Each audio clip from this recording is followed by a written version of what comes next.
सुनील भाई, पनवाड़ी से जाकर बेल ले 2 पैकेट विमल ले आओ। हाँ अजय, दिलाएंगे तुमको विमल। कितने पैकेट दिलाओगे विमल?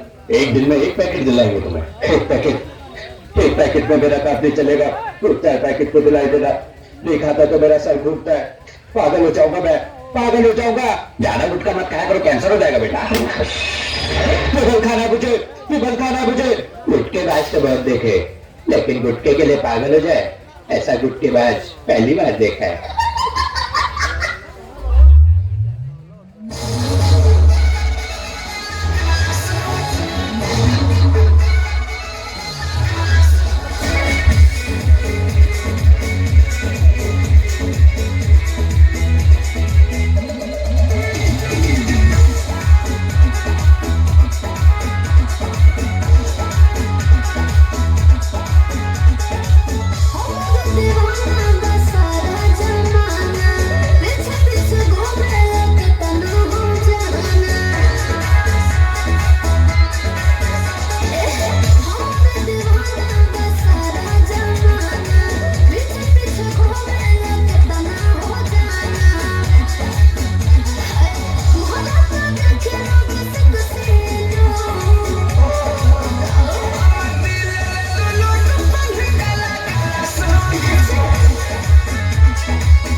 मेरे महबूब कयामत होगी। बाप रे बाप, बाप रे बाप।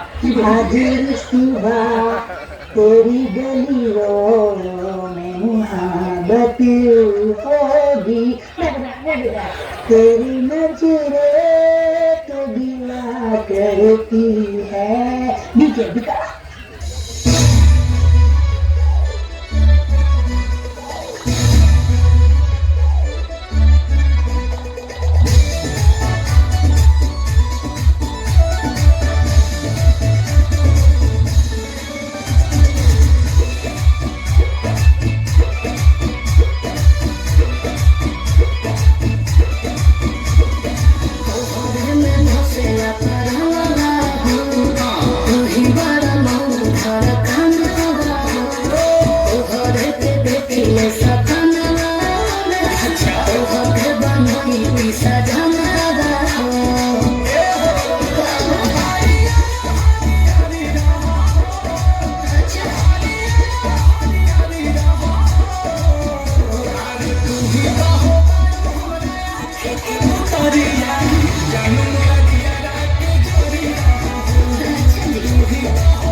तुम्हारा गाना सुनना चाहते हैं।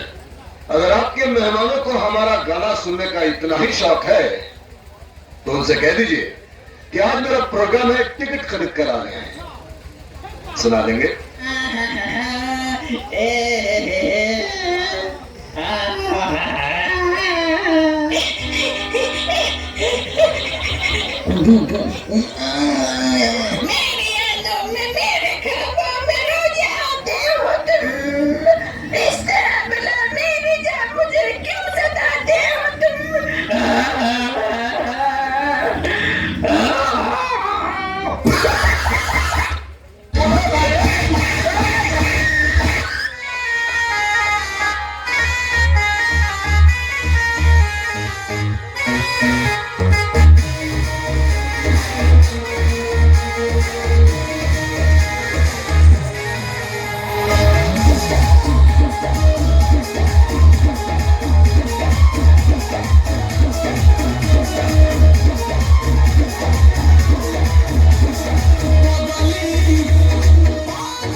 फाइनली हम बता देना चाहते हैं कि ई हमर छोट लड़का भोसड़ी वाला उसका नाम रखले बानी और पूरा घर गांव में अति कर ले बा पता है करा के प्यार से अति कब पा सकता नहीं बड़ी गंभीर नाम रखा दो साल गांव में पिता औरती की औलाद ऐसा लगता है कैसे बात बारे रे सावर कलर के कहते हैं कि आप ही